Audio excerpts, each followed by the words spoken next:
Good morning students. आज हम पढ़ेंगे वर्ण विचार। बच्चों, हमने पिछली कक्षा में पढ़ा था भाषा, लिपि और व्याकरण। तो उस पाठ में हमने यह जाना कि मनुष्य ने पहले सुनना सीखा, फिर बोलना। इससे भाषा का विकास हुआ। भाषा पहले केवल बोली जाती थी। भाषा का प्राचीनतम रूप मौखिक था, परंतु ज्ञान को एक पीढ़ी से दूसरी पीढ़ी तक पहुंचाने के लिए लिखित भाषा की आवश्यकता हुई और भाषा का लिखित रूप बना। अवश्य ही भाषा को लिखने के लिए ध्वनि चिन्हों की जरूरत पड़ी होगी और वर्णों का विकास हुआ। इन ध्वनि चिन्हों को ही हम वर्ण कहते हैं। वर्ण भाषा की सबसे छोटी इकाई है। इन्हें टुकड़ों में नहीं बांटा जा सकता। तो बच्चों, अब हम पाठ शुरू करते हैं। वर्ण, मैंने आपको जैसे बताया, वर्ण की परिभाषा में बताया गया है कि भाषा की वह सबसे छोटी इकाई है जिसे खंडों में विभाजित नहीं किया जा सकता, उसे हम वर्ण कहते हैं। यानी वर्ण की सबसे छोटी इकाई ध्वनि। यहाँ पे आपको बताया गया है क ल म। अगर हम इस कलम शब्द के टुकड़े करें तो आपका आएगा क जमा ल जमा म। पर आपको पता है कि आपके व्यंजन के साथ हमेशा स्वर जुड़ा होता है, इसलिए आपका यहाँ पे व्यंजन के साथ स्वर है और यहाँ पे आपका वर्ण विच्छेद कुछ इस तरीके से होगा क जमा अ जमा ल जमा अ जमा म जमा अ। तो ये आपका बन गया कलम। ठीक है बच्चों। तो यहाँ पे आपका दूसरा शब्द है कथन। क जमा अ जमा थ जमा अ जमा न जमा अ, यानी कि कथन। तो आपने देखा और सुना कि किस तरीके से जो आपकी भाषा की सबसे छोटी इकाई है उसके और अधिक टुकड़े नहीं कर पा रहे हम।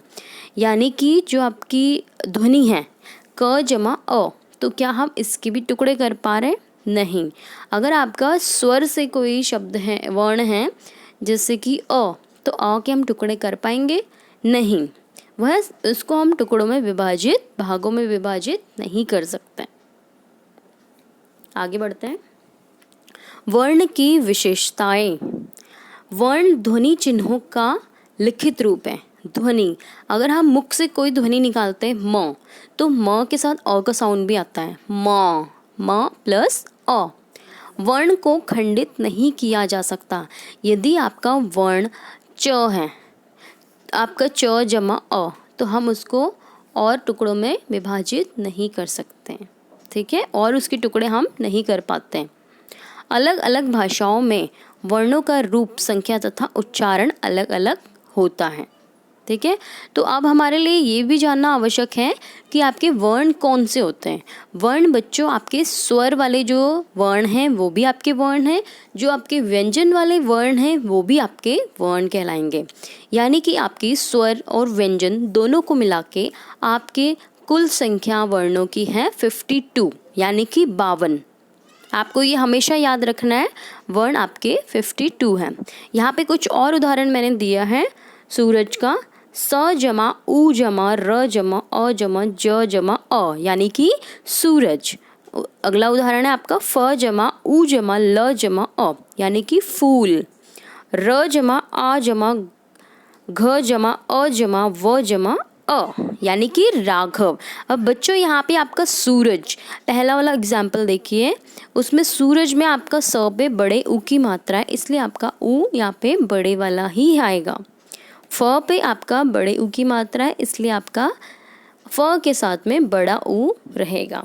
ठीक है, मात्राओं का आपको ध्यान रखना है। वर्ण विच्छेद करते टाइम स्वर को अलग कर दीजिए, व्यंजन को अलग कर दीजिए, आपका बिल्कुल सही बनेगा वर्ण विच्छेद। वर्णमाला, वर्णों का व्यवस्थित रूप वर्णमाला कहलाता है। मैंने आपको बताया अभी कि वर्ण क्या है। वर्ण आपके चाहे तो अ आ ई भी है और वर्ण आपके क ख ग घ भी है, सभी आपके वर्ण हैं। अब बात आती है यहाँ पे व्यवस्थित रूप, यानी कि ऑर्डर में। वर्ण जब आपके क्रमबद्ध तरीके से होते हैं तो वो आपके वर्णमाला कहलाते हैं। यानी क के बाद ख आएगा, ख के बाद ग के बाद घ, घ के बाद ण। तो यहाँ पे आपका ऑर्डर बिल्कुल करेक्ट होना चाहिए, तो आपका ये व्यवस्थित रूप ही वर्णमाला कहलाता है। अब आपका आता है वर्णों के भेद। वर्णों के दो भेद है, स्वर और व्यंजन। अभी मैंने आपको बताया, अब हम पढ़ लेते हैं इनको। स्वर आपके हैं अ आ ई उ ए ओ अंग आ री, और व्यंजन है आपके क ख ग घ ण च छ ज झ य ट ठ ड ढ ण त थ द ध न प फ ब भ म य र ल व श श ह क्ष त्र ज्ञ। ठीक है बच्चों, इसके अलावा भी आपके संयुक्त व्यंजन होते हैं, अयोगवाह होते हैं, कई ऐसे व्यंजन हैं जो मैं आपको अगली कक्षा में बताऊंगी। और उस टाइम में आपको ये भी बताऊंगी कि आपका ये वर्णों की संख्या 52 कैसे हैं।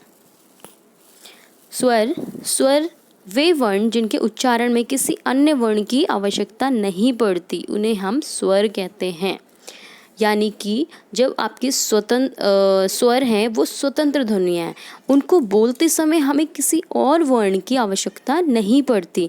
जैसा कि मैंने आपको पहले बताया कलम, तो क आपका व्यंजन है, व्यंजन में तो हमें ज़रूरत पड़ती है स्वर की, क जमा अ, ठीक है। पर जो आपके स्वर हैं वो स्वतंत्र हैं, उनको किसी की सहायता नहीं चाहिए होती, वो फ्री होते हैं।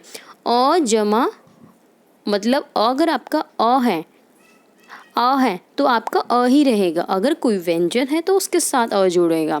ई है तो वो स्वतंत्र है, अगर री है री तो र जमा ई। ठीक है, व्यंजन के साथ आपका स्वर जुड़ेगा हमेशा, पर स्वर के साथ आपका कोई वर्ण नहीं जुड़ेगा। यहाँ पे आपके जो स्वर हैं वो उनकी संख्या 11 है। कई बच्चे सोचते हैं कि स्वरों की संख्या 13 है, पर वो गलत है। ये भी मैं आपको बता देती हूँ, इसमें आपका अंग अह नहीं है, क्योंकि जो आपके अंग और अह है वो अयोग वाह वाले वर्ण होते हैं। अयोग वाह वाले वर्ण अंग और अह, इसलिए आपके यहाँ पे जो संख्या है स्वरों की वो 11 रह जाती है, जो कि है अ आ ई उ ऊ ए री ए ओ औ। तो ये आपकी 11 संख्या है। एग्जाम में आपके ये क्वेश्चन जरूर आता है कि स्वरों की संख्या कितनी है। आगे बढ़ते हैं। व्यंजन, इन वर्णों का उच्चारण स्वरों की सहायता से होता है, इन्हें स्वतंत्र रूप से उच्चारण नहीं कर सकते, अतः वर्ण जिनकी उच्चारण के लिए हमें स्वरों की आवश्यकता लेनी पड़ती है वो व्यंजन कहलाते हैं। अब आपका यहाँ पे व्यंजन मैंने आपको बताया क्या है, क ख ग घ ण, ये वाले आपके व्यंजन हैं। अब यहाँ पे इन्होंने कहा है कि जो व्यंजन हैं वो स्वतंत्र नहीं होते। क्यों नहीं होते? क्योंकि उनको जो व्यंजन है वो स्वतंत्र नहीं होते, क्योंकि उनको स्वरों की सहायता लेनी पड़ती है अपने आप को पूरा करने के लिए। उदाहरण आपके सामने लिखा है, क जमा अ इक्वल टू क जमा ई इक्वल टू की, क जमा उ इक्वल टू कु। ठीक है, तो आपका व्यंजन के साथ स्वर हमेशा होगा, पर आपका स्वर के साथ व्यंजन कभी नहीं होगा। आगे बढ़ते हैं।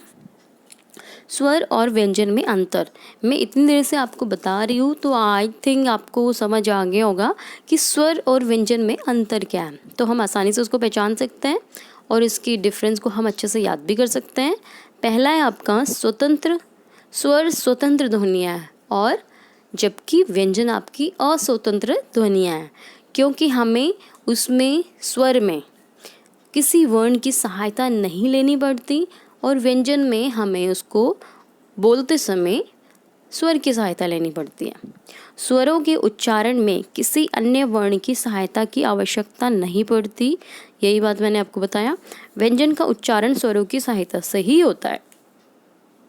स्वरों के उच्चारण में हवा बिना रुके बाहर निकलती है मुख से, व्यंजनों के उच्चारण में हवा रुक कर बाहर निकलती है। जब आप जो अपने स्वर हैं उनको प्रोनाउंस करते हो, उनको बोलते हो, तो आप जल्दी से बोलते हो, आपके मुख से वो ध्वनि जल्दी से निकलती है। पर जब आप व्यंजन को बोलते हो तो आपके मुख से ध्वनि धीरे निकलती है, मतलब कि उसमें डबल टाइम लगता है। जैसे मैं आपको कहूँ अ, तो अगर मैं कहूँ म, तो म प्लस अ, तो म अ म, तो आपका यहाँ पे पता चला अ में कम समय लगा और म बोलने में हमें उससे डबल समय लगा। क्यों? क्योंकि आपका म के साथ अ छिपा हुआ है, इसलिए। अब हम बच्चों इस पाठ से संबंधित कुछ प्रश्न अभ्यास करते हैं और देखते हैं कि आपको ये पाठ कितना समझ आया। सोचो और बताओ, खाली जगह भरो। खाली जगह भाषा की सबसे छोटी इकाई है। हम कौन सा टॉपिक पढ़ रहे हैं? वर्ण। तो आपका यहाँ पे क्या आना चाहिए उत्तर में? वर्ण। वर्ण भाषा की सबसे छोटी इकाई है। अगला है वर्ण ध्वनि चिन्हों का लिखित रूप है। जो हम ध्वनि चिन्ह होते हैं उनका ये लिखित रूप है। वर्णों का व्यवस्थित रूप ऑर्डर में जब होता है तो क्या कहलाते हैं? वर्णमाला। हिंदी में स्वरों की संख्या है, कितनी है? मैंने अभी बताया था आपको, 11। वह वर्ण जिनके उच्चारण के लिए हमें स्वर की सहायता लेनी पड़ती है उसे क्या कहते हैं? स्वर या फिर व्यंजन? व्यंजन। तो बच्चों, आशा है कि आपको ये पाठ समझ आया होगा। इसकी अधिक जानकारी के लिए हम अगली कक्षा में पढ़ेंगे। आपका बच्चों गृह कार्य यही है कि आपको ये वाला जो मैंने आपको अभी भी समझाया है प्रश्न अभ्यास, वो आपको अपनी कॉपी में करना है और याद भी करना है। ठीक है बच्चों, अगली कक्षा में मिलते हैं इसी चैप्टर के साथ और अधिक जानकारी के साथ। तब तक के लिए धन्यवाद।